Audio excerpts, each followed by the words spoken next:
everybody. Welcome back to MAPOP Sports. This is Grandy. This is the first time here. Welcome. Appreciate you guys checking out the channel, checking out the video. If you guys are returning, welcome back, guys. Hopefully everybody's having a good week. Happy Thursday to everybody. Just kind of working away. This week has been up and down for me. We'll talk about it on new videos this week. I'll do what's selling, what's moving, all that good stuff later on this weekend. And like I said, it's just been up and down for me. Today, this morning, last night was kind of a low point of the week.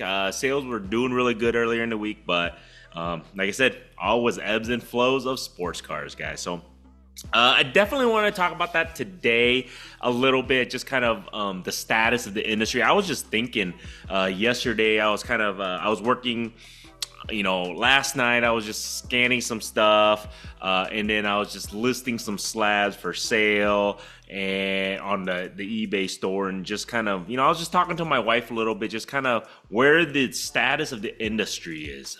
Do I feel like it's still moving forward? Is it growing? Is it stagnant? Is it going away? Where is it going? I mean, where's this whole sports card industry going? Is it still growing? Is it still a viable industry? And if you asked me last night, I'd be like, shit, no, because sales sucked. If you asked me 2 days ago, heck yeah, sales was great. So the industry is fabulous, right? When you're making sales or you're moving stuff, if you're selling, right? Or you're flipping or you're trading, things like that. So, I mean, this is from my experience and just my thoughts and just my epiphany, I guess you could say. My thoughts are what the industry is doing. I think sports cards in general, it's not going anywhere anytime soon. I feel like, is it as strong as it was 20 years ago? Well, 20 years ago, what we're looking at, 1990 or 2000-ish. It wasn't as prevalent then, I guess, in the mainstream media, because I think why people feel like sports cards is so powerful right now is because of social media. So social media 20, 30 years ago was non-existent. Now having social media, everything from Instagram, Facebook, YouTube, as you guys can see, TikTok, all that stuff is able to bring it to the forefront. So you're able to see it now, today. Instead, back then, all you could do was go to sports card shows or just kind of be in the loop in that sense. There was no media. There was no any way to broadcast sports card. I think social media has tremendously brought it to the forefront. I mean, you got everything from Whatnot now to, YouTube, shorts, to all that stuff to really bring it to the forefront now and keep everybody up to date.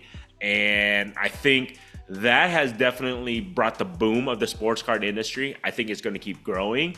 But I do think the biggest thing is going to keep changing. Everybody's like, oh, this is the,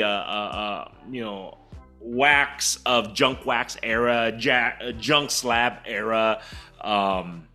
Yes and no. I think the demand is still there. I think there will be some junk stuff, but I think there'll still be a monetary value to them. It's just going to be very low.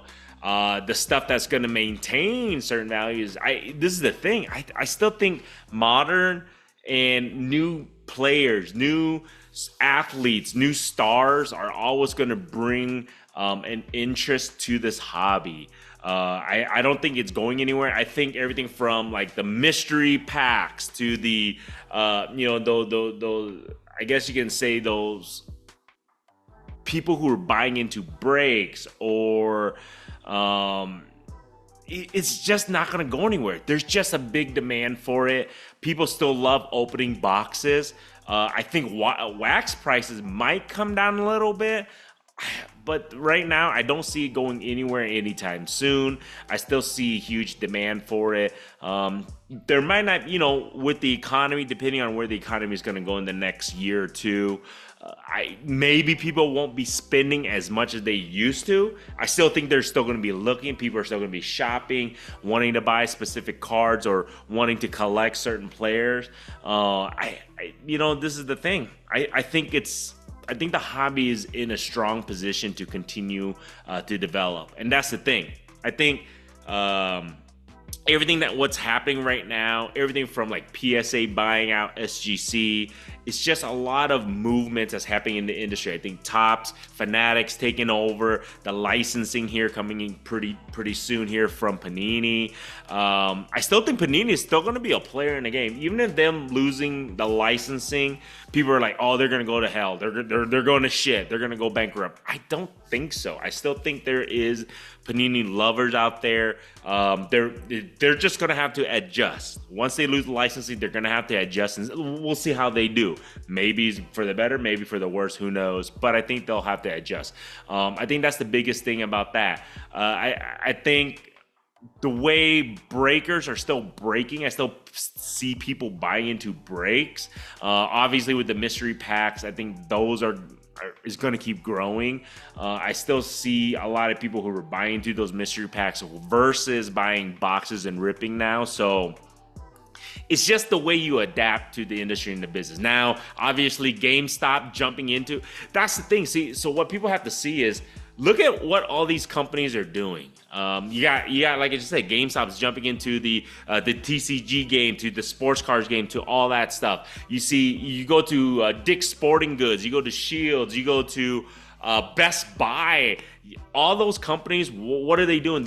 You're jumping into the sports card industry, sports card world. Somehow or another, they're seeing it. They're seeing that there is an interest. There is a possible way for them to make money, and people will still buy from them.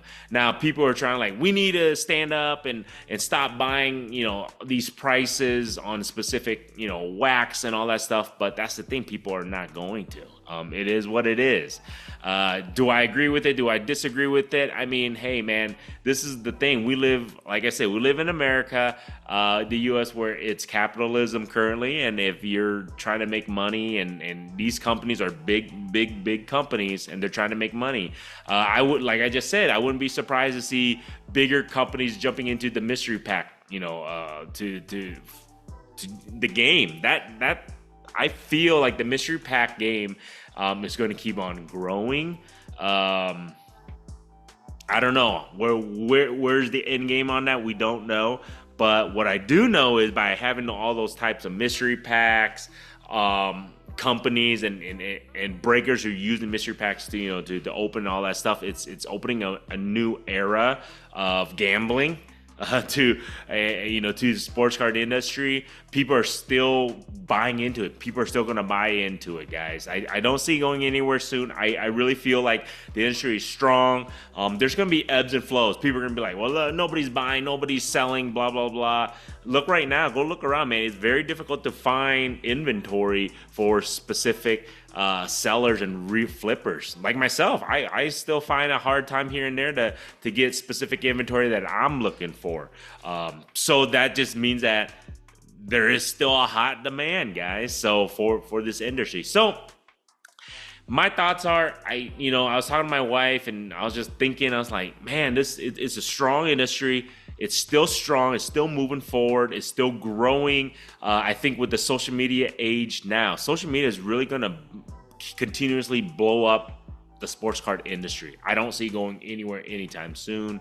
I think it is still strong. I think there is going to be ebbs and flows. Like I say to any businesses, there's going to be ups and downs. There's going to be seasonal sales where it's going to be booming. Seasonal sales where it is just going to be a downturn. So, but I still feel like there is a big demand for it. I still feel like people are still interested. I still feel like social media will still, push this forward.